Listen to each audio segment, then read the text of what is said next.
Hello everyone, welcome back to my channel. My name is Jalen if you're new here, and today I am doing my March wrap-up. And so before we get into it, I will just preface this wrap-up and say that this is probably the best reading month that I've had so far this year. I have a bunch of 5-star reads, and I'm going to get into like my 4-star versus 5-star thoughts that I've been having this month. We'll get into it. So yeah, before I jump into the reviews, I'm going to grab a beer. I actually realized I haven't had a beer on this channel in so long. I just haven't been like in the mood to drink while I'm filming, but I'm feeling the vibe right now. So let me go grab a little craft beer memento and we'll get into it. BRB. Oh yeah. So what I have is a beer called Arrowleaf from my favorite brewery. Usually if I'm having a beer at home, it's always from Wren House Brewing. If you're ever in Phoenix, and you like beer, you have to go to Wren House. They have the best beer, I think, in the Valley. I would say Wren House and Tombstone are like my top two breweries here, but we have a lot of really good craft beer in Arizona, which is kind of interesting. I don't know if you would really think that out of Arizona. So this one is a small India Pale Ale. It has lower ABV, which we love. I'm not trying to get too turnt at the gig today, but it still has like the I'll show you, full hazy situation, which is nice. I love IPAs, y'all. I know they're usually like calorie bombs, but like, I can't deny they're my favorite thing. They're my favorite. All right, so let's get into the books now that I have my beer with me. And the first book I have is Motherhood, if I can hold it, by Sheila Heti. And I'm giving you the fire recommendation right from the start. I really think that this is the best book I've read so far this year. And it's an instant new favorite of mine. I'm obsessed with this book. It is everything that I want in a book that's plotless. Like if a book's going to be plotless, I want it to be this. And this book kind of scared me. It had me shook. It had me gooped and gagged, blown away in every single moment I was reading this book. Every single passage, everything that she's doing in this is excellent. Essentially what this is Sheila Heti, through autofiction, essentially she's thinking about the question of whether to be a mother. And she's always had the opinion that she doesn't want to be a mother, and the book is her grappling with her thoughts on that and why she thinks that she doesn't want to be a mother, what it means to make that decision, thinking about biological clocks, and by choosing not to be a mother, what do you give up and what do you gain, and the kind of stigma around it, the expectations of women to have children, what it means for you to choose a different path for yourself, and the pros and cons of that. She's not really giving answers on the page. She's really exploring these questions in a really unique way. And what I love so much about this book is she uses this process or this technique. I forget what the origin is. I think it's called the I Ching. And so from the intro note, it says, flipping 3 coins is a technique used by people who consult the I Ching, a divination system that originated in China over 3,000 years ago. So I won't go into the rest of it, but she uses a form of I Ching. She kind of uses I think her own method of it, but essentially she does coin tosses throughout, understand what she's thinking. And so she'll say like, should I be a mother? And she'll flip the coin and it'll say yes. Or am I going to be missing something if I choose not to be a mother? And it'll say no. And it kind of goes through this process throughout the book where she's asking it questions to try to give her a framework or to make decisions for her. And you see her not really listening to the coin toss, but what she's doing is kind of using the coin toss and the answer that it gives as its own kind of like character that's kind of playing with the narrator and with the reader. It's kind of like the sense of like dramatic irony kind of like, that Sheila Heti, the author, is writing the answers to it. So it could be that she's actually writing down what she's tossing, or it's Sheila Heti using fiction to write what she thinks is kind of a funny answer, or is it really just what the coin toss showed? And that's kind of an interesting mystery that's never really told to you, but I thought that was interesting from an auto-fictional lens to have her use this technique to kind of inform and drive the plot along, having this like external force decide things for the narrator here. Yeah, I don't know. There's not really much I can say about this book that can like go to the plot of it or anything. It's really just this contemplative novel about not even just motherhood. It's really about being a person and the choices that we make and what we lose when we choose not to do certain things, and one's own autonomy and expectations of others and love, and thinking about what we choose. Like, we only have one life, right? So what we choose is so detrimental, like the opportunity cost of every single choice that we make in life. Sheila Heti's putting that to page here, and it's just the most innovative like type of novel that I've read on that front, that really doesn't really care about plot, but it's still propulsive through the technique that I mentioned. I saw so much of myself in this book. I often think about a lot of the things that she talks about in this book, which I know many do as well.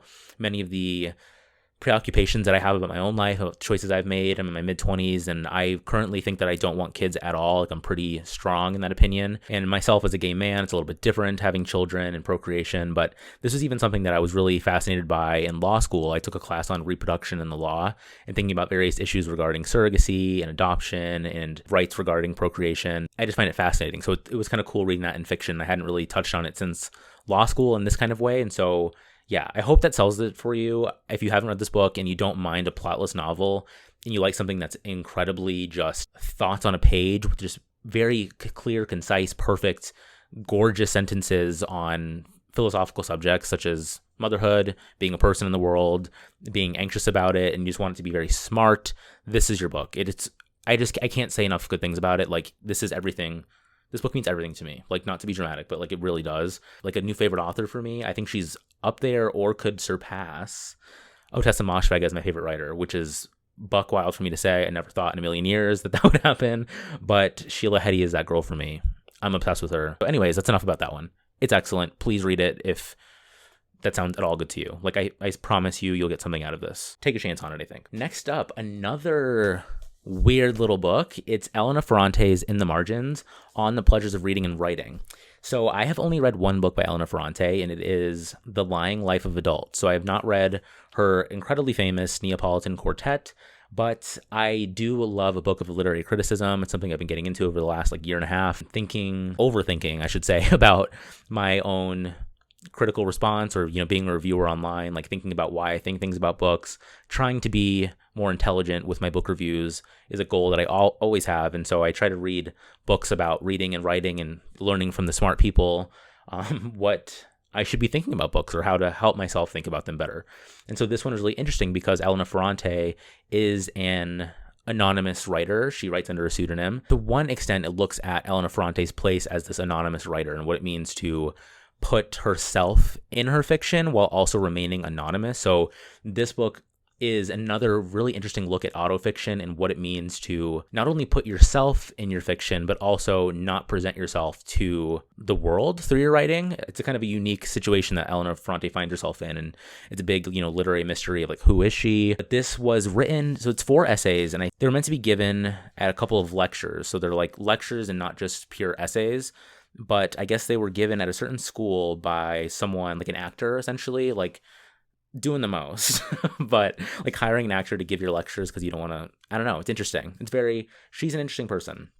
I will leave it there. But this book is really thinking about this idea of reality in fiction, what it means to have the goal or the kind of expectation of readers to instill through novel writing and fiction a sense of the real world. And should that be a goal of fiction or should it not? Or what are the limits of putting pen to page and writing within the margins? And she uses this metaphor of when she's growing up, how she was taught to write within the margins and how in her fiction now she sees herself writing outside of it through not being preoccupied with rules of fiction per se and kind of going around them, and how her reflections on her own writing, mainly the Neapolitan Quartet, but she also talks about The Lying Life of Adults, how she attempted to do that through her fiction. It's actually, for being such a short book, it's 100 pages or less, I think. This book is very dense. It was very intellectual and rigorous. It kind of felt like you are a student in a course and trying to understand these kind of, for lack of a better word, big brain thoughts on fiction writing and what it means to be this anonymous writer and what is the goal of fiction writing? Is it to put reality in fiction or is it not? These kind of odd, really, I don't know, not esoteric, but just really broad and big questions she tackles in these very brief essays. It was just challenging, which is not really a slight on the book, but I do think some of her thoughts could have been presented a little bit more clearly. Anyways, it's good. If you like Elena Ferrante, if you want to learn more about her and her process, if you like books about writing and reading and these kind of big brain questions about what fiction does, I think you should check this one out. It's a slim little read, and I like the cover of this one too. Okay, next up, I have 2 books from the International Booker long list that was announced this year. These are both books that I had on my TBR before the long list was announced, and so once it was announced, I saw I had them on my shelves, and I was like, let's do it. I was excited. So the first one is one I've had from the library, and I saw Alex from A Page You On loved this book. A few others. It has a Brandon Taylor blurb, which is big. It's Love in the Big City by Sang Young Park, translated by Anton Her. This book I loved so much. It was such like a refreshing read for me. It's a very, not quaint, but it's a very everyday life story of a young queer man living in Seoul, Korea, and his various challenges that he's faced with, trying to find love in himself and, partying and drinking a lot and kind of going through early adulthood and finding yourself through messy relationships. And so this book, I think, is written really well, and I think the translation is well done. And it's just like a book full of queer longing. It looks at a young man who, traversing friendship and a fraught, familial situation, and also his love relationships. They all kind of form the bedrock of this novel, and different parts of the book are kind of dedicated to each of those relationships. And I think it's explored so well here. This book is at times very, very sad, but at the same time, it always has a sense of hope and funniness, even amidst all the queer longing that I just love so much. And I will say, like, when I finished this book, I was like, I love this so much. I gave it 5 stars right away. And as I mentioned before, I wanted to kind of talk through this because the book hasn't like stayed in my head too much after I finished it. Like, it was a very time and place, loved the reading experience of it, gave it 5 stars on that front, but like, I wouldn't say it's a new all-time favorite. Like Motherhood, new all-time favorite. This one, loved the reading experience, but I don't know if it is. So like, does that mean it's a 4-star? You know what I mean? Or does it not matter? Like, I've come to the conclusion that I don't think it matters, but I'm always worried about like my presentation online and, trying to be a useful reviewer. Like, I feel like I've been giving too many 5-star books or ratings for books lately, and I don't know. If you have thoughts on what I'm saying here, like in terms of books kind of not staying in your head for a long time, but they still were like meaningful to you in the moment when you're reading them, I think that's the most important thing of reading, right? But we're also trying to find those books that we want to return to frequently and that will stay with us forever. And like the distinction there, I still think this is a completely worthwhile novel, definitely worth your time. It's a quick little read. It's just great. It's really, really good. And then next up, same situation for this book. It's Heaven by Maiko Kawakami, translated by David Boyd and Sam Bett. I just took that from memory. I've had this one on my shelves for like a year now, and I also have Breasts and Eggs by her, and this one was on the long list, and it's shorter, and I've heard really good things about it, so I picked it up, and I loved it. Upon finishing it, I gave it 5 stars, because I tend to find this year a trend in my reading, and a trend of me giving things 5 stars, is if there's like any sort of like philosophical explorations in a book, I'm like obsessed with it, and I don't know what that means. Like, maybe I'm just like an overthinking gay, I guess, like full of anxiety. I've always been kind of like a worrier all my life, and so I think when I encounter like philosophy or like existential questions, I'm like, ooh, me, my brain, you know what I mean? Like, I think it's an easy way for me to fall in love with a book when it kind of explores these questions like very directly, I guess. And so this book, getting to the core of the novel, is a look at these 2 teenagers in school, or I think in middle school. Yeah, they're both being bullied severely by their classmates. And they eventually become friends in secret. It's a boy and a girl. And you see how they kind of seek solace in each other outside of school. And the kind of interesting through lines and themes in this book are that the young girl, she thinks that through her experiencing the torture and pain of being bullied, that she's trying to find hope in it, or thinking that she's doing it for a higher purpose, that she's sustaining this pain to be enlightened in some sense, or that she's going to find happiness through it due to her being, obedient in the pain and suffering. And so this book looks at what it means for people to treat each other this way. And there's this one conversation with one of the bullies that happens near the end of the novel that's like a chapter length of just, honestly, upon reflection, unbelievable discourse of like this young teenager kind of giving like this big grand philosophical exploration of what it means to be evil, and like the pointlessness of being on Earth, and the things that we do to each other doesn't really matter in the grand scheme of things, because it's only like you're only policed by external forces to the extent that you allow them to be. Like, if you bully someone in private and they don't do anything about it, like, who's to say that you can't do that or shouldn't, when at the end of the day we all die, is what the bully says.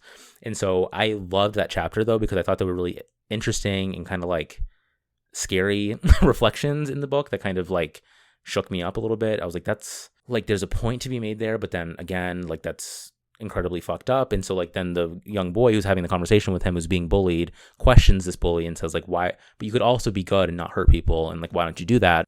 all that to say, by the end of the novel, there's a really good climax here that I really loved, and I couldn't put it down by the end of it. Yeah, I mean, upon reflection, I loved reading this book. I thought it was so good. I also did it on audio, which is great as well. But I wouldn't say, I don't know, I think the writing here wasn't like the best I've read, I would say. I think it was a little bit, it's quite simplistic, which nothing bad about that. But I don't know. Again, it's like it was a 5-star reading experience, but is it a 5-star book? And does the difference matter? I don't know. All I can say is that I recommend it, and it was really good. So that's that. Wow. Next book. I don't even know how I'm going to talk about this book because it is the one, the only, Middlemarch by George Eliot. Let me get a drink before I do this. One sec. Alrighty. Middlemarch. Okay, what can I even say? So I read this book in exactly 3 months amidst all the other books I've been reading. I took it very slowly. I tend to find that I have a somewhat short attention span. I haven't really read a book as long as this ever in my life. Yeah, I haven't. This is the longest book I've ever read. And so I couldn't like just sit here and read this book for 2 weeks. I think I would lose my mind, like having FOMO about all the books on my shelves. So I was like, you know what? I'm just going to read this one and read other books and just to make my way through it. It really worked for me. I did this one on audio as well, mostly on audio. Just a sidebar, the Juliet Stevenson audiobook for Middlemarch is a must-have for when you're reading this book, I think. It helped me so much. Juliet Stevenson, she literally creates a new voice for every single character in this book, and there's a shitload of characters in this book. I don't know how she did it, but it was really helpful for me to listen to it and kind of hear the dialogue in my head, and I just loved her, narrator voice as well. It was just very natural and easy to listen to, and you're kind of placed like in the 1820s provincial European life of this book, which is really fun. But what can I say about how do I even summarize this book? It's the most novel I've ever read, if that makes any sense. It has everything in it. It has a shitload of characters looking at one small town called Middlemarch that's going through some changes politically, and you look at a bunch of different families and relationships and deaths and wills and how all of these kind of interpersonal relationships are being transformed over the course of 3 years in light of these different societal changes, right? So that's kind of like the basic setup. And there are so many characters, I can go into all of them, but I don't want to bore you. If you would like a separate review of Middlemarch, let me know. I could do it. But essentially, the main character here, to me, is Dorothea Brooke. She is a young woman who is basically like the most pure and innocent character I've ever read in any book. Like she's giving Jane Eyre vibes, but like even more like pure. Does that make sense? She basically wants to have a life full of knowledge and self-development and becoming the best person she could be and, devoting herself to others. However, she's living in late 1820s England. And so what that means is that she can't do that given patriarchy. And so what she has to do is, marry in order to get some kind of self-fulfillment and, security in her life. And so she ends up marrying this guy named I was reading reviews of this book or listening to them on YouTube, and everyone calls him Mr. Casaubon, but in an audiobook, she calls him Mr. Casaubon. Mr. Casaubon. And so like in my head, he's Mr. Casaubon. So Mr. Casaubon, I'm going to call him that. Without the accent, I'll save you. But he is essentially this guy who they describe him as being like this old, decrepit man, but he's really in his 40s, which is funny. But again, like you probably are old in your 40s in the 1820s. But she marries him, and he has this goal of his own to basically study for his entire life and create this theological text called A Key to All Mythologies. It's kind of like the answer to humanity and the purpose of life and all of that, right? So he has big aspirations, and he devotes his whole life to it, and she becomes his wife, and she, by proxy, feels that she's going to also be enlightened by helping him with his work while she can't really do it herself because she's a woman. That dynamic was my favorite part of this book, was seeing what was going to happen to their marriage, seeing Dorothea's, truly like feeling like she's doing the right thing through this marriage and kind of the fallout that ensues. If you don't know what this book is about, I will leave it as a surprise for you because this book is quite like, the girls are fighting in this book. It was entertaining. It's kind of messy, a lot of drama, but there's a ton of other, like I'm focusing on one relationship here, but there's so many other relationships, and there's a lot of different like things that happen with wills. So various families that you learn about in this book, people fuck each other over in their wills, and you're like, I was like, whoa, like this is wild. That's a common through line here. And so basically this is a really feminist text. Seeing George Eliot take a novel of this length and really try to get at the root of humanity. But she's also very like aware of the impossibility of such a task. But what I thought was so good in this book was that like through her kind of mocking Mr. Casaubon's attempts to write this, her through Middlemarch is kind of doing that slyly, and she's doing it so well. So it's kind of like I see what you're doing, George Eliot. I see you. Yeah, I mean, it's quite dense. At times it can be a little bit boring with like the political stuff, but I am so glad I read this book. Like currently seeing like the auto-fictional landscape of literature right now, I can see how it's not auto-fiction per se, but we have like a very omniscient narrator and her playing with form and like putting the narrator as a character in the book and flitting around all these different families and characters and events that happen while also kind of opining on philosophical things, again, of humanity, how we treat each other, money, greed, like all these kind of forces, how they play on people, particularly in a small town. And so her focusing on the small town and kind of jumping around these characters allows her to do this. I feel like I didn't do this book any justice, but I will just tell you the audiobook is excellent. I'm so glad I read it. I feel like I'm a better reader. I feel like it kind of changed as a reader after reading this book, just because it was so challenging and different and really enlightening to kind of understand more about contemporary literature and what I like as a reader, seeing how she plays with the form of a novel here and how I like when novels do that. It was really eye-opening and fun to read, and I'm just so glad I took a chance on this. I actually didn't think I was going to do it. I thought I would DNF it. Like I was a little pessimistic, but at the same time I was like, you know what? I got this, and I did it. So I'm proud of myself. I can't believe it, honestly, but that's Middlemarch. Next, I have Hamnet by Maggie O'Farrell, and I also love this book. This one has been on my TBR for like 2 years now. I'm a little bit late to the party, but my friend Jess Decker on Instagram, she threw her book club on there. They picked Hamnet as their book club pick, and I saw Noelle Gallagher, like the Noelle Gallagher, in her March TBR video, and I was like, oh my god, you have Hamnet in there. Like I was just thinking about reading this. After I reorganized my bookshelves, I found this, and I was like, you know what? I need to read Hamnet. And then I saw Jess picked it, and then I saw Noelle mentioned it. So I commented on Noelle's video, and when I tell you, I still can't believe it. Noelle said, oh my god, you, me, and Jess should buddy read this. I'm going to email you right now, and like we can talk about doing like a buddy read or something. And I was like, excuse me?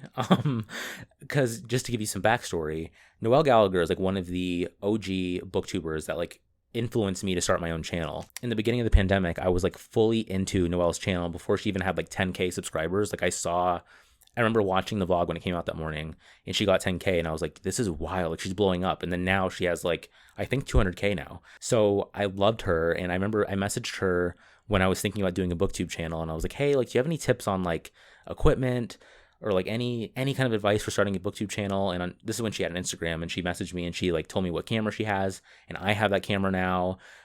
So like she was a true major influence for me because she kind of helped me get through the scariness of the early pandemic, you know? So when she emailed me, we like chatted about Scream and in books and in Middlemarch, as I was finishing that, and then we buddy read this book together. So myself, Jess, and Noelle read it all together, and I just can't believe it was so fun. We have a group chat. It was like so cool. But it was just kind of cool, like seeing someone that you've watched for so long, then like chat with them. It was just so cool. Anyways, getting to Hamnet. So this book follows Shakespeare, but not really. It's basically looking at the death of Shakespeare's son, Hamnet, who the name Hamnet and Hamlet are interchangeable. So the play Hamlet is about Shakespeare's son. And so you know right from the start that Hamnet has died by the end of the book. And so while like on a surface level, it is about Shakespeare and the creation of Hamlet, this book is really about Hamnet and his mother. And so the book ends up being this profound meditation on grief and motherhood and what it means to not have control over certain aspects of your life, namely when a plague strikes and your child dies, how Agnes tries to do everything in her power to save her kids. They're twins. Hamnet has a twin. You see how that fails and how Agnes has to process the grief of losing her child. I think this book is so interesting because it roots Agnes as this kind of like mythical, like folkloric figure. She has like, it's not really magical realism per se, but she has certain powers where she can like read people's hands and kind of understand their intentions or like various illnesses that they might have. And she's very good with like bees and nature. And essentially we follow her, and you also learn that Shakespeare was a fuckboy, for lack of a better word, and how she navigates that and becoming pregnant at a young age and the familial dynamics there. This is in a sense a family saga, but also more specifically really about motherhood and grief. It's interesting how Shakespeare is not named in this book at all, but the book basically builds up. I don't want to spoil anything too much. I don't think this is a spoiler, but it of course leads to the Hamlet play, and the ending of this book is so goddamn good. A masterpiece. Like, ending was incredible. Yeah, and I don't often read historical fiction, but I really, really love this. And I'm really excited to read Maggie O'Farrell's new book coming out this year. I think it's called like The Marriage Proposal or something. All I know is it's also historical fiction. It comes out in September, I believe. So I will be reading that when it drops. Very excited. All right, next up, I have a book that I didn't like, finally. I did not love this book. It is called Notes on an Execution by Dania Kukafka. This might be my least favorite book of the year so far. Maybe. I'm trying to think. I feel like there's one other one that I really didn't like. Oh, I had a DNF too. I'll talk about it at the end. So it's about the serial killer who's on death row and he's murdered women. The book jumps around in perspectives in time. And so basically what this book tries to do is be this look at the 3 different women who have been affected by the murders. Not the women that are murdered themselves, but 3 other women who've been touched by these murders. And then also has a perspective of the killer himself. Those sections are told from the second person perspective. So you, and it basically says like, you are about to die in 12 hours. You think this, you think that. And so this book really attempts to be a look at, and she said this like in interviews, and I guess in the author's note that's included in the galley version of this book, she says that she wanted to kind of take the story away from the murderer and really tell the stories of women that are affected by crime, and looking at our fixation on true crime and why we're so fascinated by killers when really the devastation of the victims is the most important story here rather than the mechanisms of the mind, right? And I love the idea of having a novel look at the death of women and focusing on them, but this book is completely obsessed with this killer, and it's, to me, just another one of the books that is looking at, the interesting inner workings of a serial killer and what drove him to do it in this book. And a lot of it is about his backstory. One of the characters that we look at is named Lavender, and that's his mom. And you eventually learn that she abandons Ansel as the killer. So the book is really looking at how Ansel led himself to these murders. And while we don't really see too much about the murders themselves, it's still completely obsessed with like him being on death row, why he did it, and really this kind of condemnation of the prison industrial complex, really. And so I think this book would have been more effective if she would have focused on the, terribleness of the death penalty, or focused on the victims and just deleted the killer from the book. Like, I think if what she intended to do was look at these women, she shouldn't have had the killer in the book, or had him very minimally in the book. He's very much at the core of this and really the most well fleshed out character here. And so essentially didn't work for me. And the writing in here, overdone, purple prose to the max. I like the idea of this book and what it was trying to do, just in execution, no pun intended, didn't work. And so finally, the book that I DNF'd, it's called Tides by Sarah Freeman, and it's a very short little vignette book following this woman who has suffered some sort of trauma that's kind of hinted at and not really explicitly stated, and she flees to this coastal town, I think in the Northeast or something. I only made it like 50 pages into it, but essentially I DNF'd it because kind of been there, done that with the narrative used in there. Again, one thing I've talked about a lot on my channel this year is this concept of the trauma plot, and this book is like beyond trauma plot, DWM, but like in a bad way, of a woman like fleeing a town, something's happened to her. It's kind of like aloof, and you don't know like what she's behaving weirdly, and you're like, okay, like what's happened? Let's get into it. And so it's kind of left mysterious, and she uses this kind of like vignette style of fragments, and so there's a lot of white space, and it's just very like, girl, I'm tired. You know what I mean? Like I wasn't in the mood for another one of those books, and so I just DNF'd it. Can't win them all, right? Anyways, that is my March reading wrap up. I feel like I talked a lot, so sorry. Thank you for sticking around with me, but a lot of books that I loved in here. A lot of good reading happened this month, and I'm so excited about it. So yeah, let me know what you've read this month that you loved, didn't love. I would love to chat with you in the comments below. But anyways, I'll catch you all in the next one. Cheers.